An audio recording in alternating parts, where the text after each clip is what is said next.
Savoir pitcher, c'est super important dans le monde actuel. Mais si, tu sais, le pitch, te présenter en 30 secondes au cas où tu rencontrerais le job de ta vie dans un ascenseur. Non, mais en réalité, c'est très utile quand tu es dans une réunion de réseautage ou quand tu rencontres des professionnels pour la première fois. Mais ce n'est qu'un tout petit aperçu, certes concentré et ciblé, mais bien loin de montrer l'étendue de ce dont tu es capable. Pour en avoir rencontré un paquet, je suis convaincue que les entrepreneuses et entrepreneurs de ma région ont des qualités géniales et sont une force pour faire bouger les choses. J'ai rencontré des personnes formidables et dont le travail mérite d'être présenté en profondeur, avec sensibilité et authenticité. C'est ce que je te propose avec Anti-Pitch.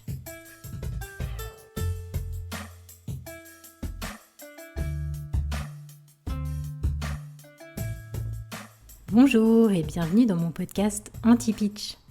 Aujourd'hui, je te reçois en solo pour parler d'un sujet un petit peu épineux, un petit peu délicat. C'est le sentiment de jalousie ou d'envie, tous ces sentiments désagréables, ces émotions désagréables qu'on peut ressentir parfois lorsqu'on est entrepreneur, entrepreneuse et qu'on commence à regarder un petit peu ce qui se fait à côté, à se comparer et parfois à ressentir ce petit pic à l'intérieur de soi qui nous fait nous sentir un peu honteux, un peu mal à l'aise et dont on n'ose pas toujours parler. Pour réaliser cet épisode, j'avais commencé par vous demander à toutes et tous ce qu'évoque pour vous le mot jalousie.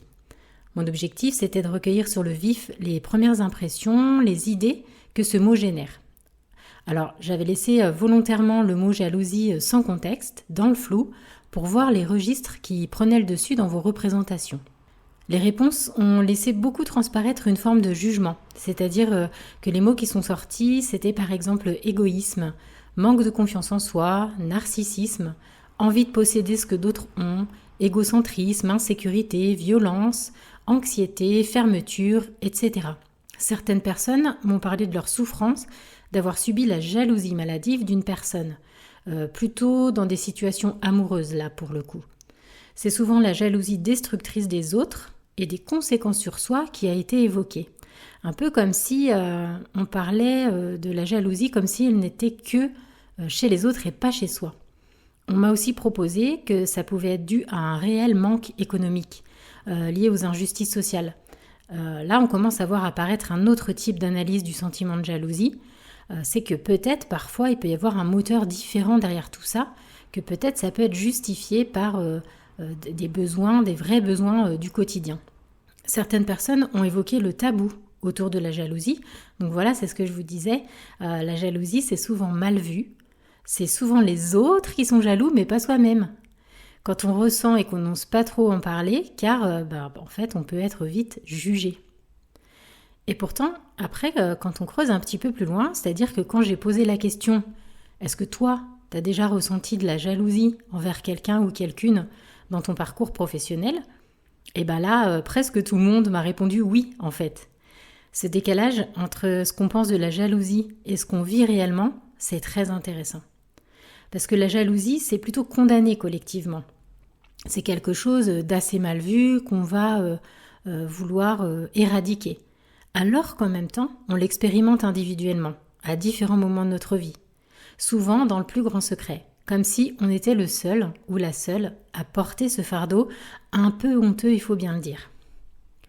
Alors cet épisode va se concentrer sur la jalousie dans le domaine professionnel, en particulier dans l'entrepreneuriat, parce que déjà c'est le domaine sur lequel je travaille, et puis aussi parce que tu vas voir que l'entrepreneuriat c'est vraiment un terrain particulièrement fertile pour ce type d'émotion.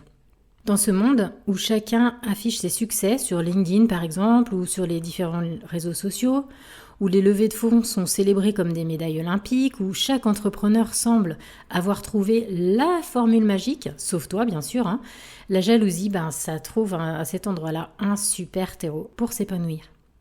Alors, rassure-toi, j'ai une bonne nouvelle pour toi. Il se pourrait bien que cette émotion, alors je vais parler alternativement d'émotion ou de sentiment, après scientifiquement, la jalousie c'est plutôt un sentiment, mais t'inquiète pas, il y a des moments où je vais utiliser le mot émotion parce que ça parle un peu à tout le monde. Donc il se pourrait bien que cette émotion, la jalousie et l'envie, si décriée, puisse être en réalité une alliée déguisée. Alors attention, garde bien en tête que la jalousie, ça peut être un vrai poison. Mais je voudrais à travers cet épisode qu'on explore ensemble d'autres facettes de ce sentiment. De la même façon qu'on pourrait le faire avec la colère par exemple. La colère, c'est souvent une émotion qui est très mal jugée alors que on en ressent tous à un moment donné et que si elle existe, c'est pas pour rien. C'est ce qu'on va faire avec la jalousie, l'envie. Je vais mettre un petit peu ces deux sentiments ensemble à travers ce podcast. Et si, au lieu de combattre ou de refouler cette jalousie entrepreneuriale, tu pouvais l'écouter comme une sorte de baromètre émotionnel qui essaye de te dire quelque chose d'important sur toi. C'est précisément ce switch que je te propose de voir dans cet épisode. Comprendre les rouages de la jalousie professionnelle pour mieux la transformer en moteur d'évolution personnelle et professionnelle. On va commencer par les définitions générales. On va démêler un petit peu ce fouillis émotionnel. Avant de plonger dans les méandres de la jalousie entrepreneuriale, faisons un petit peu de ménage dans le vocabulaire. Parce que oui, jalousie, envie, convoitise et rivalité, ce sont des termes très proches, des sortes de cousines émotionnelles qui se ressemblent, mais qui ont chacune, tu vas voir, leur spécificité propre. Alors on commence par le gros, la jalousie.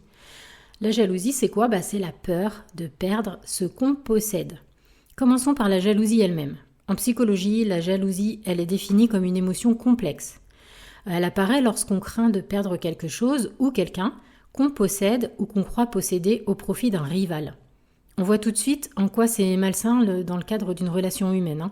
Je te fais juste une petite parenthèse pour te signaler en passant, non, on ne possède pas quelqu'un. J'espère que c'est clair pour toi.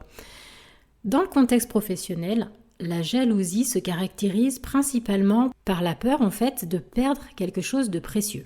Je te donne un exemple. Imagine, ça fait des années que tu bâtis jour après jour ta clientèle. Et voilà que tout d'un coup, il y a un nouveau concurrent qui arrive avec une approche très similaire à la tienne. Tu vois, c'est cette sensation d'inquiétude là qui s'empare de toi, cette crainte de voir tes clients et tes clientes partir. C'est une forme de jalousie professionnelle assez typique. Les psychologues évolutionnistes considèrent que la jalousie, c'est pas un sentiment à supprimer, mais plutôt un signal d'alarme qui indique que quelque chose qui a de la valeur à tes yeux est en danger. Finalement, c'est assez bien fait, parce que c'est comme si ton cerveau t'envoyait un message, une sorte de notification d'alerte, tu vois, tu reçois une petite alerte sur ton portable, oula, attention, il y a quelque chose d'important pour toi qui est menacé. On passe maintenant à l'envie. L'envie, c'est quoi ? L'envie, c'est désirer ce qu'on n'a pas. Tu vois, c'est un petit peu, on pourrait dire l'opposé. La jalousie, c'est la peur de perdre ce que tu as. L'envie, c'est tu désires ce que tu n'as pas. Alors souvent, on les confond toutes les deux, souvent dans le langage de tous les jours, et pourtant, tu vois, c'est autre chose. L'envie, ça se produit lorsqu'on manque de quelque chose qu'on désire et qu'une autre personne possède. Dans l'entrepreneuriat, l'envie, c'est probablement l'émotion la plus commune. Allez, je te donne un exemple là aussi. Tu es en train de scroller sur LinkedIn et tu vois cette entrepreneuse qui annonce sa levée de fonds de 2 millions d'euros. C'est pas que tu lui en veux personnellement, tu ne crains pas qu'elle te prenne quelque chose, mais punaise, tu te dis que tu aimerais bien être à sa place. Voilà, c'est ça l'envie. Ça se caractérise par des sentiments d'infériorité, de désir parfois puissant, et puis de ressentiment, de désapprobation de l'émotion elle-même. C'est-à-dire qu'en fait, tu te juges. Au moment où tu envies cette personne qui a fait sa levée de fonds, y a une part de toi qui te dit t'exagères quoi, ça se fait pas de penser ça, elle a le droit de réussir. Donc voilà, derrière ce sentiment d'envie, il y a souvent de l'auto-jugement, une forme de honte, et puis du coup ça rajoute une couche à cette sensation désagréable quoi. Alors il y a une recherche intéressante qui est parue dans Frontiers in Psychology. Il y a une enquête qui a été faite et ce qu'a révélé l'enquête, c'est que plus une personne a un statut social élevé, plus l'admiration des gens est élevée aussi. Et en fait, ce qui est le plus souvent envié, c'est la réussite sociale. Et puis je te laisse deviner, l'entrepreneuriat, ça repose en grande partie sur la construction d'une réputation. Par exemple, une marque personnelle, une grande reconnaissance. Donc c'est pas étonnant que l'envie y soit si présente. Alors avant que tu te laisses emporter par le jugement, j'aimerais que tu te poses cette question. Est-ce que vouloir briller aux yeux des autres, est-ce que ça signifie vouloir être au-dessus ? Ou est-ce que c'est plutôt vouloir appartenir au groupe et se sentir reconnu et intégré à celui-ci ? Je te laisse digérer cette question et y réfléchir. Dans la même étude, on distingue 2 types d'envie. Et c'est là où tu vas voir que c'est intéressant. Il y a ce qu'on appelle l'envie bénigne, où là, tu as envie de ce que quelqu'un d'autre possède. Et après, tu as le versant, l'autre côté de la médaille, qui est l'envie malveillante, où là, tu veux ce que la personne possède et tu ne veux pas qu'il l'ait. Tu vois, c'est dans cette deuxième forme que ça pique un peu. Je crois que c'est dans cette nuance qu'on peut voir la différence entre ce qui est sain et ce qui est nocif. Envier quelqu'un, c'est ok. Par contre, envier quelqu'un et souhaiter que lui ne le possède pas, là, c'est encore autre chose. On va parler maintenant de la convoitise. La convoitise, c'est le désir intense et parfois obsessionnel. On pourrait dire que c'est l'envie poussée à son maximum. Là, on est dans le côté obscur de l'envie. La convoitise, c'est un désir intense, presque obsessionnel, pour quelque chose qui appartient à quelqu'un d'autre. Le mot a une connotation beaucoup plus forte, plus viscérale que l'envie classique. Dans l'entrepreneuriat, ça pourrait être cette obsession pour le modèle d'affaires d'un collègue, au point où tu confonds inspiration et copie, où tu analyses chacun de ses mouvements avec trop d'intensité et que tu oublies tes spécificités, tes valeurs à toi et tes besoins à toi. La convoitise, elle a quelque chose de plus compulsif, de plus urgent, de plus malsain. Elle s'accompagne souvent d'une certaine avidité, du sentiment que tu dois absolument avoir cette chose, que ton bonheur ou ton succès en dépend. Là, j'ai envie de te dire, quand on est dans la convoitise, il y a vraiment quelque chose à travailler. Et là, pour le coup, moi qui suis toujours en train de te dire d'écouter tes émotions, de les laisser s'exprimer, là, la convoitise, je pense que c'est quelque chose qu'il va falloir dompter parce que c'est quelque chose qui peut te rendre très malheureux, faire du mal à toi-même et aux autres autour de toi. Je te donne un exemple de convoitise, c'est l'entrepreneur qui convoite le contrat qu'un concurrent vient de signer ou qui rêve d'avoir exactement la même visibilité médiatique qu'une autre entreprise, mais sans que ça corresponde à quelque chose de personnel. Et puis pour finir, il y a la rivalité. Alors la rivalité, c'est pas une émotion. Là, on est vraiment dans une compétition directe. C'est autre chose encore, c'est une relation de compétition établie entre 2 parties qui poursuivent le même objectif. Et contrairement à la jalousie ou à l'envie, qui sont des sentiments, la rivalité, c'est un vrai état relationnel. Elle peut exister sans émotion d'ailleurs, sans émotion négative par exemple. Tu peux penser aux compétitions sportives. Là, on est dans une rivalité qui est saine et où il n'y a pas forcément d'émotion. Et au contraire, ça peut être quelque chose de sain. Dans l'entrepreneuriat, la rivalité, elle est omniprésente. 2 entreprises qui visent le même marché, 2 consultants qui proposent des services similaires, 2 créateurs de contenu qui sont dans la même niche. La rivalité, elle est là partout. C'est un petit peu le propre de l'entrepreneuriat. En tout cas, ça fait partie des piliers intrinsèques liés à l'entrepreneuriat. La rivalité, elle peut être saine, elle peut même être stimulante. Elle nous pousse à nous améliorer, à innover, à nous dépasser. Mais elle peut aussi devenir toxique si elle se mélange trop intimement avec la jalousie et l'envie. Ce qui est intéressant, c'est que la rivalité peut exister de différentes manières. Par exemple, il peut y avoir des personnes que tu considères comme ton ou tes rivaux, et puis qui en fait ne sont pas du tout dans le même domaine que toi. C'est-à-dire que ces personnes-là, elles ne te calculent pas, elles ne te voient même pas dans leur radar.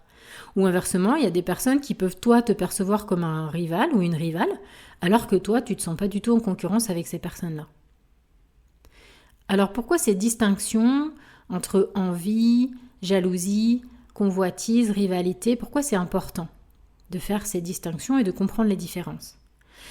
Parce qu'en fait, quand on comprend précisément ce qu'on ressent, ça permet de mieux répondre à tes besoins. Si tu ne peux pas identifier ce que tu ressens vraiment, c'est difficile de savoir ce qui va t'aider à te sentir mieux, tu vois. Si tu ressens de la jalousie, peut-être que le travail consiste à renforcer ta confiance en ce que tu as construit et à sécuriser tes acquis. Si c'est de l'envie, peut-être qu'il s'agit d'identifier clairement ce que tu désires et de tracer un chemin pour l'obtenir. Si c'est de la convoitise que tu ressens, peut-être qu'il faut examiner pourquoi tu as donné tant de pouvoir à cet objet de désir et comment tu peux faire pour apaiser cette relation-là. Et puis si c'est de la rivalité, peut-être que l'enjeu c'est de décider si cette compétition te sert ou te dessert, si elle t'est utile ou non. Alors je te conseille de rester jusqu'à la fin de cet épisode parce que je te proposerai un moyen de répondre à ces questions te concernant. Allez, on va attaquer la deuxième partie de cet épisode. on va parler des mécanismes de la jalousie et de l'envie, et puis voir comment ça fonctionne dans nos têtes et nos petits cœurs d'entrepreneurs et d'entrepreneuses. Maintenant qu'on a démêlé le vocabulaire, on va plonger dans les rouages psychologiques de ces émotions. Parce que oui, la jalousie et l'envie ne sont pas que des mots ou des concepts. Et non, ce serait bien trop facile. Ce sont des mécanismes mentaux hyper complexes et qui interagissent avec notre corps, notre cerveau, notre santé physique, notre histoire personnelle et notre biologie en général. Bref, c'est un petit nœud au milieu de tout ça. La comparaison sociale, il faut savoir que c'est au cœur de notre fonctionnement humain, en tant qu'animal ayant besoin du groupe. Allez, on va parler du psychologue Léon Festinger. J'ai pris lui, mais j'aurais pu en prendre beaucoup d'autres. En 1954, Festinger il a proposé ce qu'on appelle la théorie de la comparaison sociale. Selon cette théorie, les individus ont un besoin fondamental d'évaluer leurs opinions et capacités en se comparant aux autres, afin de réduire l'incertitude. En gros, on est toujours en train de vérifier, est-ce que ce que je ressens c'est normal? Est-ce que mes réussites elles sont normales? Est-ce que ce que je fais c'est dans la norme? En fait, ça nous rassure de savoir que nos comportements, nos ressentis, nos attitudes, etc. se situent dans la moyenne de celle des autres. Parce que l'appartenance au groupe, c'est hyper important pour nous les humains. Et pour savoir si on est dans cette moyenne, le seul moyen, c'est de se comparer. Donc en gros, la comparaison, elle est vraiment au cœur de nos relations sociales. C'est un processus qui est profondément ancré en nous. Les humains cherchent à connaître leurs propres capacités. Ils cherchent à comparer leur succès, à comparer leur personnalité en se comparant tout le temps avec les autres. C'est comme si on avait tous un besoin irrépressible de savoir où on se situe sur l'échelle du succès, où on se situe sur l'échelle de la compétence, où on se situe sur l'échelle de nos valeurs. La comparaison sociale, elle peut prendre deux formes distinctes. Il y a ce qu'on appelle la comparaison ascendante. C'est en gros regarder vers le haut. Ça se produit lorsqu'on se compare à d'autres personnes plus compétentes ou qui ont une meilleure réussite que nous.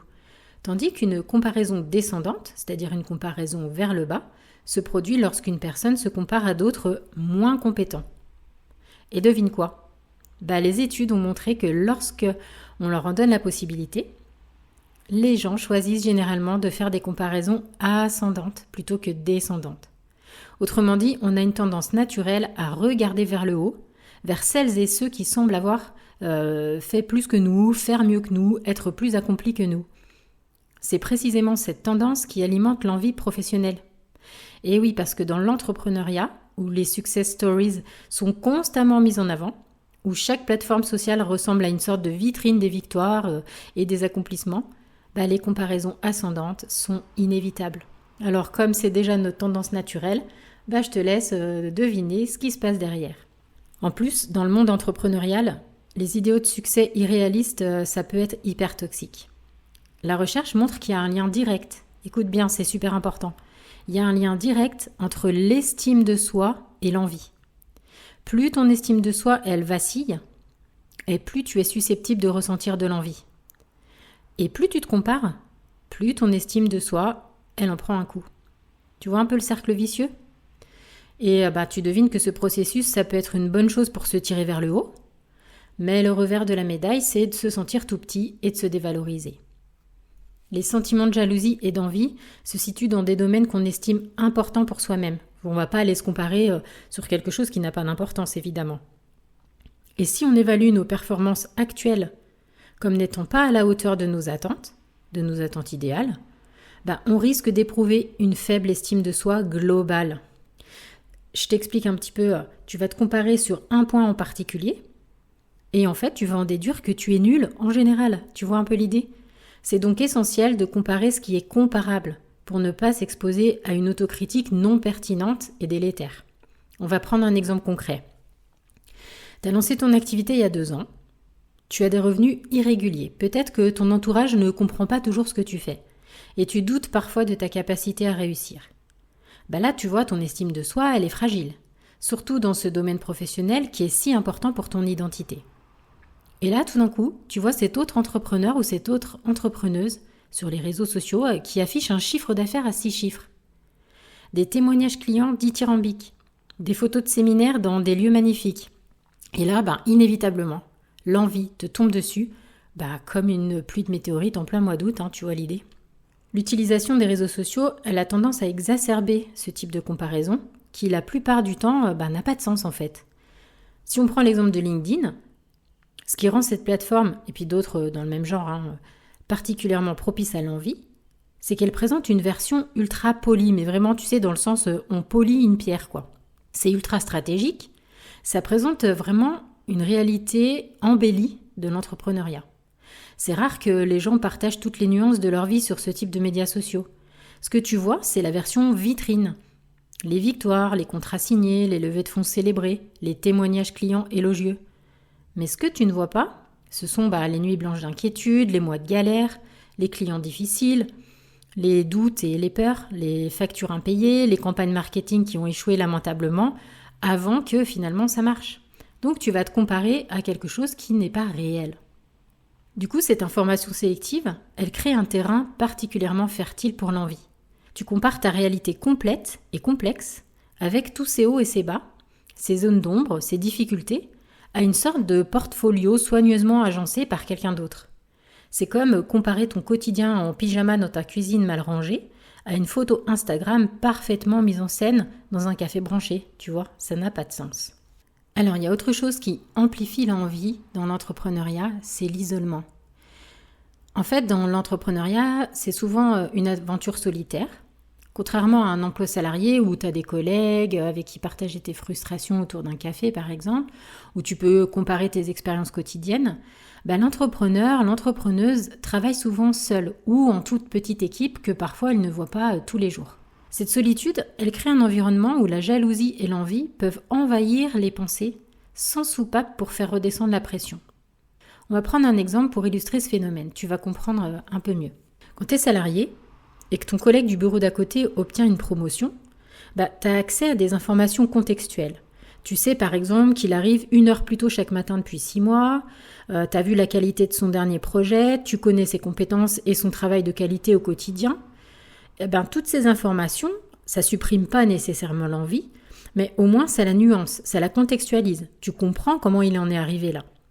Alors que quand tu es entrepreneur ou entrepreneuse et que tu vois une autre entrepreneur ou entrepreneuse annoncer un succès majeur sur LinkedIn par exemple, t'as pas accès à tous ces éléments. Tu ne connais pas le chemin parcouru, les échecs précédents, le réseau construit patiemment sur 10 ans, les sacrifices personnels consentis et puis les privilèges socio-économiques de cette personne. Donc toi, ce que tu vois, c'est juste le résultat final. Le truc brillant, victorieux, et ton cerveau, lui, il remplit les blancs avec ses propres histoires, et souvent de manière désagréable, tu vas te dire des choses du genre « Ah elle doit être tellement plus talentueuse que moi, ah j'aurais dû faire ça aussi, ah j'atteindrai jamais ce niveau ». Voilà, et comme t'es tout seul et que tu connais pas le parcours, tu vois la différence. Alors, il y a un autre biais dans l'entrepreneuriat qui peut accentuer encore ces phénomènes d'envie et de jalousie, c'est le piège de la niche et de la comparaison hyper spécifique. Je t'explique. Tu as sûrement déjà entendu ce conseil dans l'entrepreneuriat, que tu devrais te spécialiser, trouver ta niche, devenir l'experte ou l'expert en ceci ou cela, la personne à qui on pense en premier sur tel ou tel domaine. Ok, ça peut être un excellent conseil de stratégie. On en reparlera si tu veux bien dans un autre épisode consacré parce que c'est vraiment un sujet à part entière qui mérite qu'on s'y attarde. Est-ce qu'il faut se nicher ou pas ? Mais revenons un peu à nos moutons et revenons à ces stratégies de la spécialisation et de ses effets sur la comparaison sociale qui est encore plus intense. Est-ce que tu sais pourquoi ? Eh bien parce qu'en fait on a tendance à se comparer aux personnes qui nous ressemblent le plus. Donc plus tu es niché et plus quelqu'un est niché dans la même niche que toi, plus tu vas te comparer à cette personne-là en particulier. Exemple. Si tu es consultant ou consultante en stratégie marketing spécialisé pour les thérapeutes, tu vas pas te comparer aux consultants en stratégie marketing pour les entreprises tech par exemple. Tu vas te comparer aux personnes qui travaillent avec les thérapeutes comme toi. La personne qui fait exactement la même chose que toi, qui cible le même public, qui utilise les mêmes canaux de communication. La similarité, c'est le risque maximal en fait pour toutes tes craintes, envie, jalousie, etc. Selon la théorie de Festinger, on revient à ce fameux Festinger, plus quelqu'un te ressemble, plus la comparaison est douloureuse. Dans l'entrepreneuriat, tu es entouré de personnes qui te ressemblent beaucoup. Même si ta niche, elle est hyper spécifique, tu arriveras toujours à trouver quelqu'un qui fait quelque chose de similaire, mais qui semble le faire mieux, plus rapidement ou avec plus de succès apparent. J'insiste bien sur le apparent.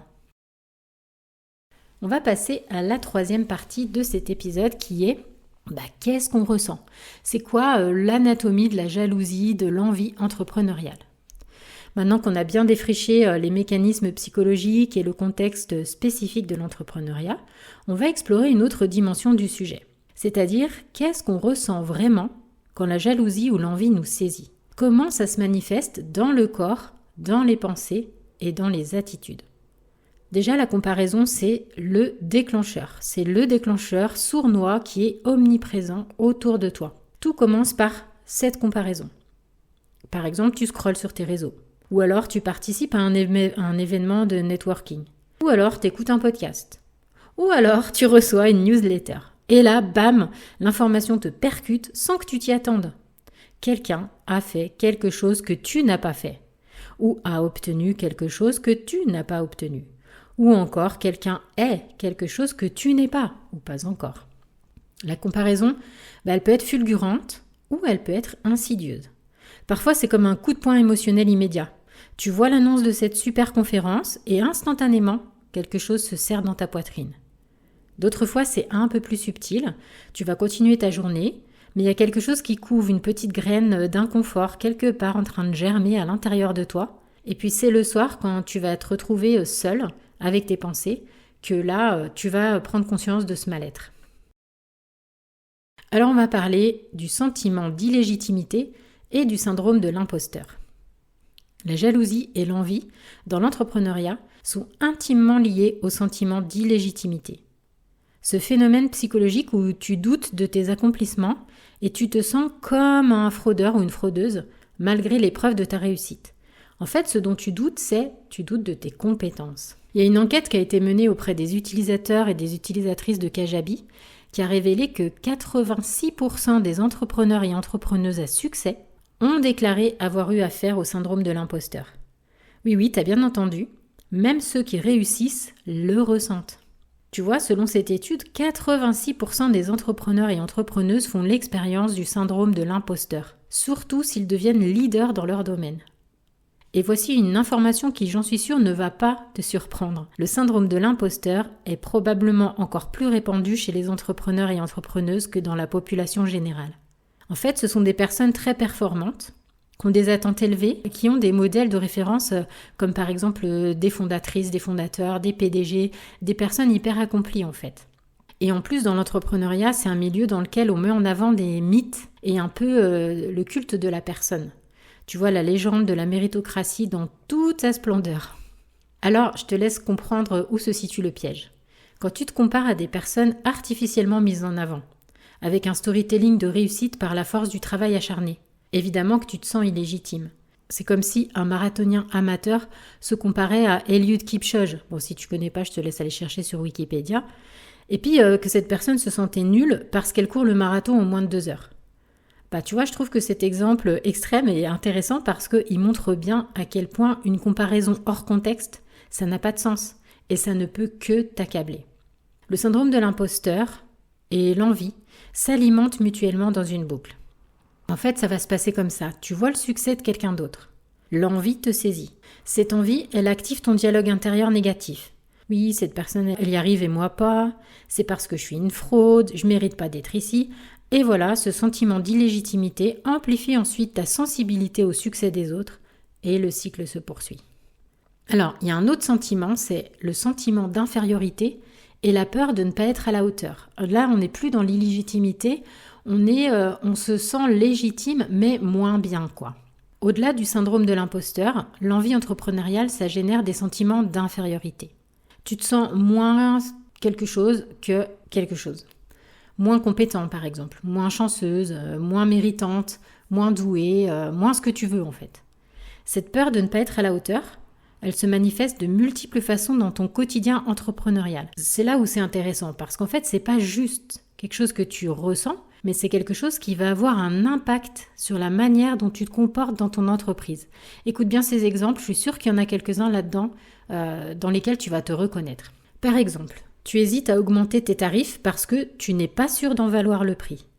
Tu retardes le lancement de ton produit ou de ton service parce que ce n'est pas encore assez bien. Tu refuses des opportunités de parler en public ou d'être interviewé parce que d'autres seraient plus légitimes que toi. Tu passes des heures à perfectionner chaque détail et en fait, t'es paralysé par le perfectionnisme. Tu évites de réseauter avec des personnes plus avancées parce que tu as peur du jugement. Tu ne postules pas à certains appels d'offres parce que tu anticipes que tu ne seras pas sélectionné. Tu ne proposes pas ta collaboration à une grande entreprise parce que tu crois qu'on va te rire au nez.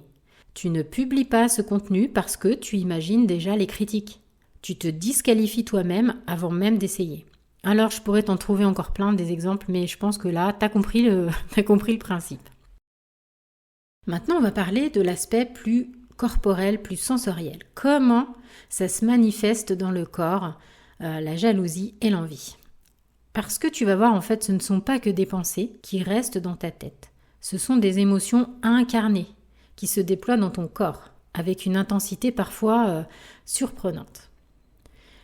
Parfois, on ressent vraiment des symptômes physiques malaisants sans identifier qu'ils proviennent de ces sentiments désagréables. Tu sais, t'as la boule au ventre, mais tu sais pas d'où ça vient. Alors, je vais te donner des exemples de comment ces émotions, jalousie et envie, peuvent se manifester physiquement. Alors, dans ta poitrine et dans ton cœur, tu peux ressentir une sensation de serrement, comme si quelque chose comprimait ton sternum. Ton cœur peut s'accélérer, battre de manière irrégulière. C'est la manifestation physique de la menace perçue. En gros, ton système nerveux sympathique s'active. Le système nerveux sympathique, c'est celui de quand tu te mets en action. Comment ça peut se manifester dans le ventre ? Par exemple, tu as un nœud, tu as une sensation de lourdeur, parfois même des nausées ou un inconfort intestinal. Cette zone-là, qu'on appelle parfois le cerveau entérique, le deuxième cerveau aussi, en fait, elle contient un réseau nerveux hyper complexe et qui réagit fortement aux émotions sociales, comme par exemple l'envie. Dans la gorge, tu peux ressentir une sensation d'étranglement ou de serrage. Parfois, c'est un peu comme si les mots restaient coincés. C'est peut-être lié au fait que l'envie, c'est une émotion qu'on préfère taire, garder secrète, et du coup, ton corps participe littéralement à cette rétention.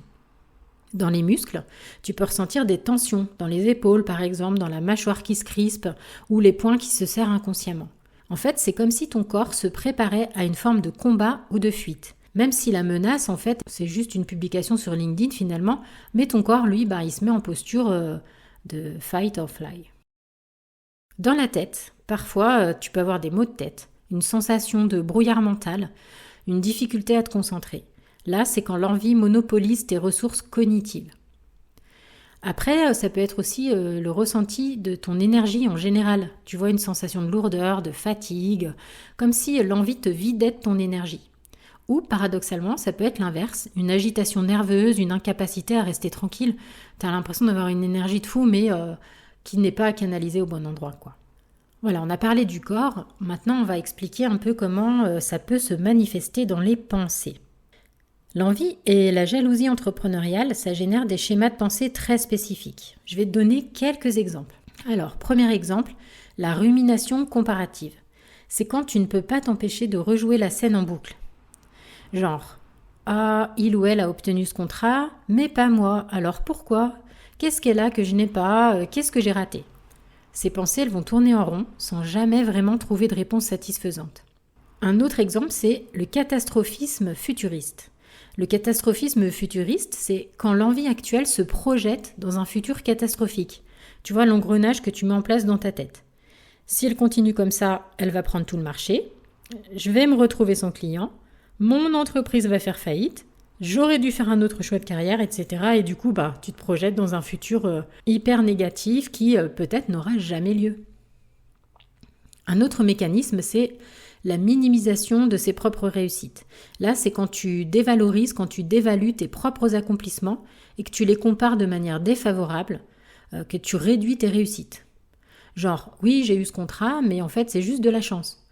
Ou, de toute façon, c'est pas un aussi gros client que le sien. Tu vois, tu te compares de manière négative. Un autre mécanisme, c'est la survalorisation des réussites des autres. C'est quand tu imagines une version idéalisée et probablement irréaliste du succès de l'autre. Par exemple, oh, elle a tout, les clients, la visibilité, la reconnaissance, l'argent, l'équilibre vie pro-perso, elle a trouvé la formule parfaite. Bon, évidemment, tu te doutes bien que ça, dans la réalité, ça n'existe pas. Un autre mécanisme qui peut se mettre en place, c'est les pensées autodestructrices. Là, c'est quand tu génères un dialogue intérieur brutal et impitoyable. Genre, je ne suis pas assez compétente. Ou je n'aurais jamais dû me lancer. Ou qui est-ce que je suis pour penser réussir. Voire même, je suis vraiment nulle. Un autre mécanisme possible, c'est les scénarios imaginaires. C'est quand tu te mets à imaginer des scénarios où tu aurais le succès des autres, ou des scénarios où le succès des autres s'effondre. C'est des fantaisies mentales, alors tu peux te dire que ça n'a pas tellement de conséquences, sauf que parfois ça peut occuper vraiment ton espace mental et monopoliser un temps fou dans ta journée et t'empêcher de te concentrer sur ton travail à toi. Alors voilà, tous ces mécanismes-là, c'est des exemples. On a parfois les uns, parfois les autres, parfois tous en même temps, et ça peut prendre beaucoup d'énergie mentale. La dernière partie, c'est comment ça se manifeste dans les attitudes et les comportements. Tu vas voir que l'envie et la jalousie, ça peut vraiment façonner tes comportements et tes attitudes, et parfois d'une manière dont tu n'es pas conscient ou consciente. Premièrement, il peut y avoir de l'évitement. Tu ne veux pas voir les publications d'une certaine personne, alors tu arrêtes de la suivre sur les réseaux sociaux. Tu évites les événements où elle pourrait être, tu changes de sujet quand quelqu'un parle de cette personne. La première stratégie, ça peut être une bonne idée parce que cela t'évite de te triguer avec le contenu d'une personne qui n'a pas d'impact réel dans ta vie ou que tu n'as pas à rencontrer dans la vraie vie. Donc j'ai envie de te dire, l'évitement, c'est malsain ou c'est gênant si c'est quelqu'un que tu côtoies dans la vraie vie. Par contre, si c'est une personne à qui tu n'as pas affaire et à qui tu n'auras jamais affaire, effectivement, ça peut être une bonne stratégie d'arrêter de suivre les faits et gestes de cette personne.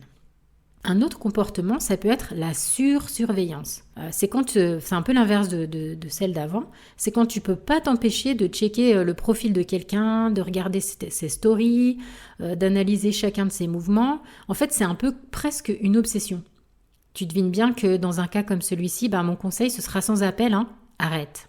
Enlève cette personne de tes réseaux. Après, il y a un autre comportement qui peut être mis en place, c'est la dévalorisation verbale.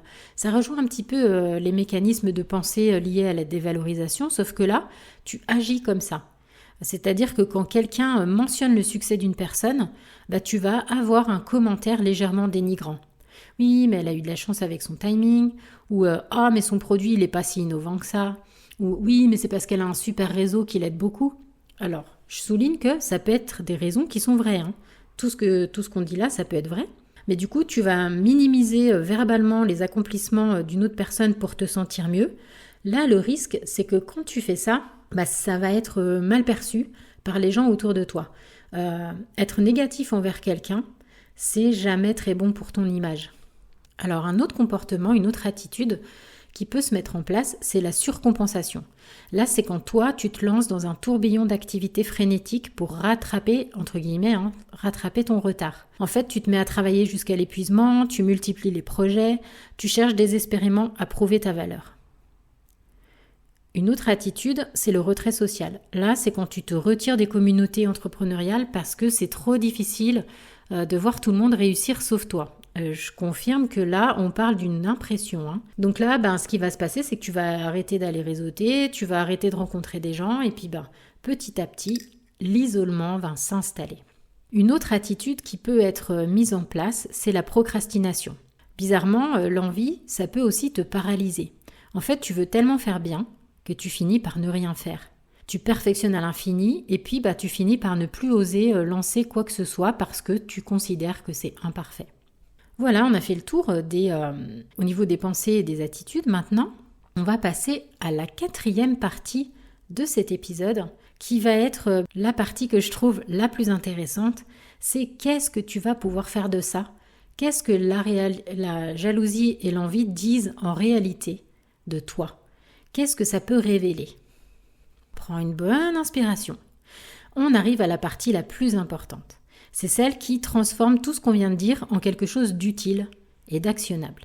Et si je te disais que la jalousie et l'envie, c'est pas juste des ennemis à combattre, mais ce sont des messagers à écouter. Et si ces émotions inconfortables étaient en réalité des cadeaux déguisés, des sortes de boussoles émotionnelles qui pointent vers quelque chose d'important pour toi. Et oui, la jalousie, c'est comme un révélateur de tes désirs, peut-être inavoués ou non assumés. Quand tu commences à essayer de remarquer pourquoi ou pour qui tu éprouves de la jalousie, c'est souvent un indicateur plus honnête et plus précis de ce qui a vraiment de la valeur pour toi, plus que de simplement te poser directement la question. L'envie et la jalousie peuvent pointer vers tes désirs non traités et peuvent te montrer ce que ton âme, ce que ton cœur souhaite profondément, avant que ton juge intérieur ne te permette de l'admettre. Laisse cette idée faire son chemin un instant. Ta jalousie est un révélateur de tes désirs secrets. Allez, on va prendre des exemples, c'est toujours plus parlant. Tu es envieux ou envieuse de cet entrepreneur ou de cette entrepreneuse qui a levé des fonds et a grandi son équipe. Peut-être que, sous tes discours sur la liberté de la micro-entreprise et le slowpreneuriat, tu rêves secrètement de construire quelque chose de plus grand, d'avoir une équipe, de créer une structure qui se développe. Autre exemple, tu ressens de la jalousie envers cet entrepreneur ou cette entrepreneuse qui affiche un équilibre vie pro-perso enviable et qui prend des vacances régulières. Peut-être que tu as trop sacrifié ta vie personnelle au profit de ton business parce que à ce moment-là, tu pensais que c'était ce qu'il fallait faire, mais qu'au fond, tu aspires à une approche plus équilibrée. Allez, encore un autre exemple. Tu es envieux ou envieuse de cette créatrice de contenu qui a une communauté engagée et des milliers de followers. Peut-être que, malgré ton côté introverti et ton discours sur le fait que tu n'es pas sur les réseaux pour la notoriété, tu éprouves peut-être quand même un désir pour être reconnu, avoir de l'impact et toucher des gens. L'envie, ça peut être un projecteur qui illumine ce que tu veux vraiment, mais que tu n'oses peut-être pas t'avouer. Souvent parce que tu penses que ce n'est pas pour toi, ou que tu as une peur de l'échec si tu l'avouais en fait, que tu as intériorisé des croyances limitantes du genre « ce n'est pas raisonnable » ou « qui suis-je pour vouloir ça ». Ça peut être aussi une peur du jugement des autres, si tu poursuivais vraiment ce désir que tu as au fond de toi, ou alors tu éprouves des loyautés dont tu n'es pas consciente, par exemple des loyautés familiales ou des loyautés envers ton milieu. La jalousie, ça peut aussi être un révélateur de buts non avoués. Au-delà des désirs, l'envie, elle révèle aussi tes objectifs cachés. Ces objectifs que tu n'as peut-être pas encore formulés clairement, peut-être même pas pris conscience toi-même de ces buts-là. Je vais te donner encore un exemple. Si tu ressens une jalousie intense à chaque fois que tu vois un entrepreneur qui participe à un podcast, ou à chaque fois que tu vois un entrepreneur être interviewé dans les médias, ou prendre la parole sur scène, cette réaction émotionnelle forte, elle te dit quelque chose. Elle te dit que peut-être, toi aussi, tu as envie de partager tes idées publiquement, d'avoir une audience, de devenir une voix dans ton domaine. Mais peut-être que tu t'es jamais dit explicitement « mon but c'est de devenir une figure reconnue dans mon domaine ». Peut-être que tu t'es contenté de te concentrer sur des aspects plus concrets de ton business, comme trouver des clients, générer du chiffre d'affaires, perfectionner ton offre, et que tu n'as pas pris le temps, finalement, d'écouter ce besoin que tu avais au fond de toi. L'envie, elle te signale qu'il y a un but caché là-dedans. Quelque chose que tu veux vraiment accomplir, mais que tu n'as pas encore envisagé sérieusement. Une fois que tu identifies ce but grâce à ton envie, tu peux alors décider consciemment quoi en faire. Est-ce que c'est un but que tu veux vraiment poursuivre ? Et si oui, quelles seraient les premières étapes ? Ou au contraire, si ce n'est pas le cas, pourquoi est-ce que tu as encore envie de quelque chose que tu ne veux pas vraiment ? Cette dernière question, elle est particulièrement intéressante, parce que parfois, l'envie révèle des buts que nous pensons devoir avoir. Alors je t'explique, c'est parce que la société valorise quelque chose ou parce que tous les autres autour de toi semblent viser ce but-là, donc tu crois que c'est un but que tu as, mais peut-être pas finalement. Peut-être que ça ne correspond pas vraiment à tes valeurs profondes. C'est pour ça que c'est intéressant d'identifier cette dissonance. Ça peut être hyper libérateur. La jalousie et l'envie, ça peut aussi être révélateur de valeurs. C'est peut-être l'aspect le plus profond et le plus transformateur de l'envie. Elle peut révéler des valeurs que tu ne savais même pas que tu avais. Alors les valeurs, tu sais, ce sont ces principes directeurs qui donnent du sens à ta vie. Ces choses qui comptent vraiment pour toi au-delà des objectifs superficiels. Mais parfois, on est déconnecté de ces vraies valeurs parce qu'on est guidé par des modèles, des injonctions, des attentes externes. Et finalement, ce n'est pas les valeurs qu'on a à l'intérieur de nous qui nous gouvernent, mais plus ce qu'on croit qu'on devrait faire. L'envie, elle peut t'aider à trouver le chemin vers tes valeurs authentiques, les tiennes, celles qui sont vraiment personnelles. Je vais te donner des exemples. Imagine que tu es jaloux ou jalouse d'une entrepreneur qui soutient activement les causes sociales et environnementales. Peut-être que l'une des valeurs profondes que tu as, c'est contribuer au bien commun. Alors qu'en fait, jusque-là, tu avais construit ton business uniquement autour de la performance financière et tu avais négligé cet aspect qui compte réellement pour toi. Autre exemple, tu envies cet entrepreneur qui travaille avec une clientèle qui l'adore vraiment. Alors que toi, tu as accepté tous les projets qui se présentaient pour payer tes factures. Peut-être que l'une de tes valeurs, c'est l'authenticité et le lien humain. Peut-être que le fait de ne travailler qu'avec des personnes et des projets qui sont alignés avec qui tu es, finalement, c'est beaucoup plus important pour toi que l'argent, que payer tes factures. Troisième exemple, tu ressens de la jalousie face à cette personne qui a le courage de partager ses échecs et ses vulnérabilités publiquement. Peut-être que l'une de tes valeurs, c'est l'authenticité et aussi la connexion avec les autres. Mais que tu as construit une façade de perfection qui finalement ne te ressemble pas. Quand tu identifies les valeurs qui ont été révélées par tes envies, tu peux commencer à réaligner ton business et ta vie entrepreneuriale avec ce qui compte vraiment pour toi. Et c'est là que la magie opère, parce que tu ne ressens plus le besoin de suivre le chemin de quelqu'un d'autre, vu que tu es en train de marcher sur ta propre route, guidé par tes propres valeurs. Je reconnais que c'est quelque chose d'assez complexe et parfois ça peut être bien de le faire accompagner pour pouvoir justement être plus objectif, prendre du recul. Continue à rester ici parce que comme je te l'ai dit au début de cet épisode, dans quelques instants je vais te proposer un vrai outil concret qui pourra t'aider à retrouver ce chemin, ton propre chemin. Alors il y a une autre révélation que peut te faire ta jalousie ou ton envie, c'est révéler tes besoins insatisfaits. L'envie, elle peut pointer vers des besoins fondamentaux qui ne sont pas satisfaits dans ta vie entrepreneuriale actuelle. Je pense que tu as déjà entendu parler du psychologue Abraham Maslow qui a identifié une hiérarchie des besoins humains. Alors, il y a les besoins physiologiques, les besoins de sécurité, d'appartenance, d'estime et enfin d'accomplissement de soi. C'est un peu des échelons qui sont situés les uns au-dessous des autres. Dans l'entrepreneuriat, tous ces besoins sont constamment mis à l'épreuve. Si tu envies quelqu'un qui a une clientèle stable et récurrente, peut-être que ton besoin de sécurité n'est pas satisfait. Peut-être que tes revenus sont irréguliers, que tu vis dans une incertitude constante et cette envie te dit que tu as besoin de plus de stabilité. Si par exemple tu es jaloux ou jalouse d'entrepreneurs ou d'entrepreneuses qui font partie de collectifs, qui ont des mentors, qui participent à des communautés soudées, etc., peut-être que ton besoin d'appartenance n'est pas satisfait. L'entrepreneuriat solo, ça t'a isolé et tu as besoin de connexion, de soutien, d'être compris, comprise par des pairs. Si par exemple tu envies une personne qui reçoit de la reconnaissance publique, des prix, des témoignages élogieux, tu vois un peu le genre. Peut-être que ton besoin d'estime n'est pas satisfait. Tu travailles dur, mais tu as l'impression que personne ne voit ou ne valorise ce que tu fais. Quand tu identifies ces besoins insatisfaits, c'est le premier pas pour y répondre de manière constructive. Plutôt que de laisser l'envie tourner en boucle et se transformer en ressentiment qui t'empoisonne, ça devient un outil pour commencer les changements qui vont être utiles pour toi. Alors, c'est ici qu'on arrive au moment tant attendu de cet épisode, celui où je te propose, en plus de toutes les informations utiles développées tout au long de cet épisode, de te proposer un outil concret pour transformer tes sentiments de jalousie et d'envie. Cet outil concret, c'est l'atelier que je propose qui s'appelle « Analyser, comprendre et sublimer sa jalousie professionnelle ». Alors, pourquoi j'ai créé cet atelier ? Déjà, parce que c'est un travail qui est difficile à faire seul. Ça nécessite un cadre sécurisant et bienveillant où tu peux par exemple nommer tes émotions sans être jugé, explorer tes zones d'ombre avec l'accompagnement d'une professionnelle, la professionnelle en question c'est moi, tu l'auras compris, bénéficier de l'énergie collective d'autres entrepreneurs et entrepreneuses qui vivent les mêmes défis. Au lieu de faire ce travail dans ton coin, tu vas pouvoir le faire avec des personnes qui ressentent, qui vivent les mêmes choses. Ce que je propose dans l'atelier, c'est un espace de parole libéré.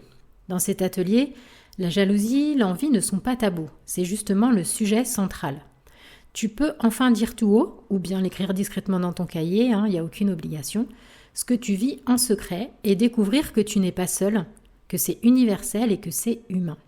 Alors il y aura des exercices guidés d'introspection, je te guiderai à travers des exercices structurés, et puis il y aura des outils pratiques que tu pourras ramener chez toi. L'atelier, c'est pas juste un moment de réflexion, c'est aussi un ensemble d'outils avec lesquels tu repartiras, des outils que tu pourras réutiliser autant de fois que tu en auras besoin. Mon approche est sans jugement, si tu me connais, ça, tu sais que c'est une valeur importante pour moi. Le cadre de l'atelier, ce sera délibérément très bienveillant. Je sais qu'il y a des gens qui ne supportent plus le mot bienveillant. Moi j'adore ce mot parce que ça fait partie de moi, ça fait partie de ma manière de me comporter, de ressentir, de vivre mes relations aux autres. Donc il y aura de la bienveillance, mais de la vraie, c'est-à-dire pas du positivisme toxique, pas quelque chose qui nierait les difficultés des émotions, mais plutôt recueillir, accueillir ces émotions sans jugement et avec compassion. Donc on sera loin des discours malsains ou simplistes sur le mindset. Déjà, il n'y aura même pas le mot mindset. Ce sera juste de la compréhension, de la compassion et des stratégies concrètes. Alors, pour qui est cet atelier ? Cet atelier, il est pour toi si tu ressens régulièrement de l'envie en voyant le succès d'autres entrepreneurs et entrepreneuses. Il est pour toi si tu te compares régulièrement aux autres et que tu en souffres. Il est pour toi si le syndrome de l'imposteur te paralyse et t'empêche d'avancer, que ce soit constant ou ponctuel. Cet atelier, il est pour toi si tu as l'impression de ne jamais être assez compétent, assez légitime, assez avancé, blablabla. Cet atelier, il est pour toi si tu aimerais transformer ces émotions difficiles pour en faire des moteurs de croissance. Si tu es prêt ou prête à faire un travail d'introspection honnête et profond, et à le partager ou pas, là j'insiste, il n'y a aucune obligation. Et puis il est pour toi si tu as envie de partager un moment de groupe convivial et riche, honnête, et puis où il y a vraiment une dynamique humaine importante et plutôt chouette. Alors, peu importe où tu en es dans ton parcours entrepreneurial, que tu sois au début de ta carrière ou que tu aies des années d'expérience, en réalité, l'envie et la jalousie, elles peuvent se manifester n'importe quand. Donc, cet atelier s'adresse à tous les niveaux. Qu'est-ce que cet atelier peut t'apporter ? Ça peut t'aider à comprendre tes émotions au lieu de les subir. En gros, tu vas sortir avec une compréhension plus claire de pourquoi tu ressens ce que tu ressens et comment ces émotions fonctionnent. Tu vas découvrir des parts cachées de toi-même. Un peu comme tu l'as compris grâce à ce podcast, l'envie, c'est une porte d'entrée vers la connaissance de soi. Tu vas pouvoir identifier des désirs, des valeurs, des besoins que tu ne soupçonnais peut-être pas. Ça va te permettre de réduire l'intensité et la fréquence des sensations désagréables liées à l'envie. Quand tu comprends l'envie et que tu extrais ces messages, elle perd de son pouvoir déstabilisant.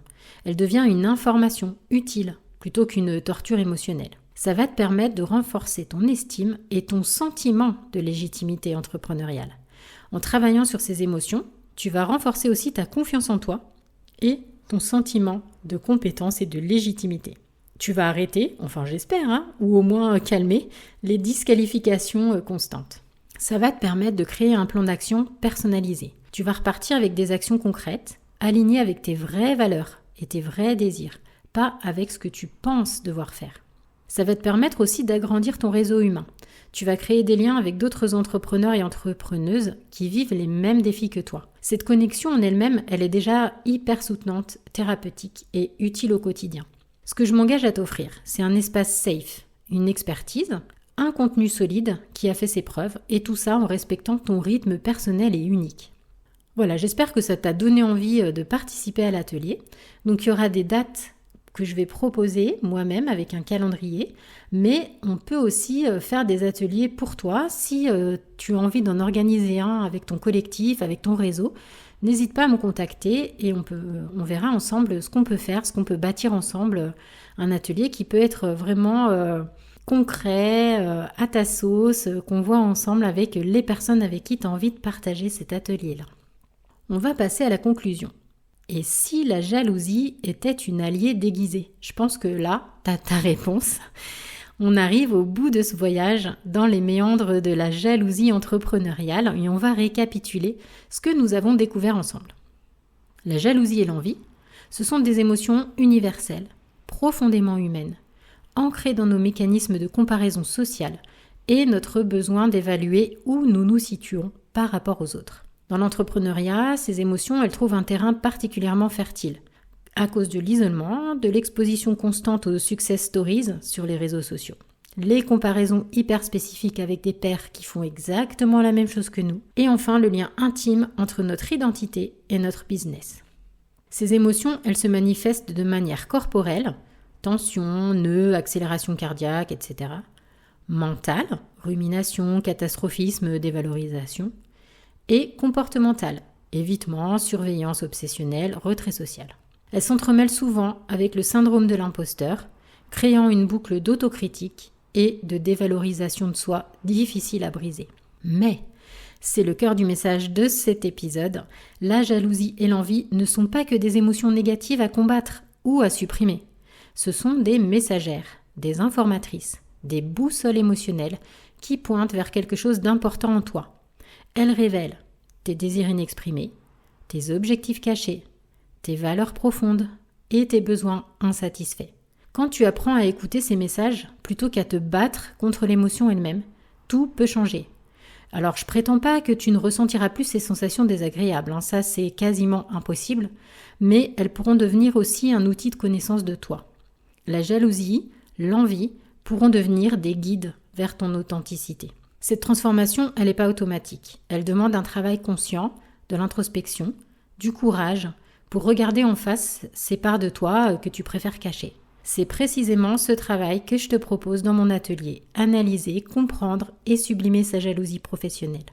Alors la prochaine fois que tu ressentiras cette sensation familière monter en toi, peut-être que ce serrement dans la poitrine quand tu vois le succès d'une autre personne, ou cette petite voix qui te dit « pourquoi pas moi ?», ne la repousse pas immédiatement. Prends un instant, respire et demande-toi « qu'est-ce que cette émotion essaye de me dire ?» La réponse pourrait bien être le début de ta prochaine transformation. Parce qu'au fond, la jalousie, c'est peut-être pas un poison seulement. C'est peut-être un antidote déguisé, une sorte de GPS vers tes objectifs, vers qui tu es vraiment et vers ce qui compte vraiment pour toi. Et si finalement, c'était exactement ce dont tu as besoin ?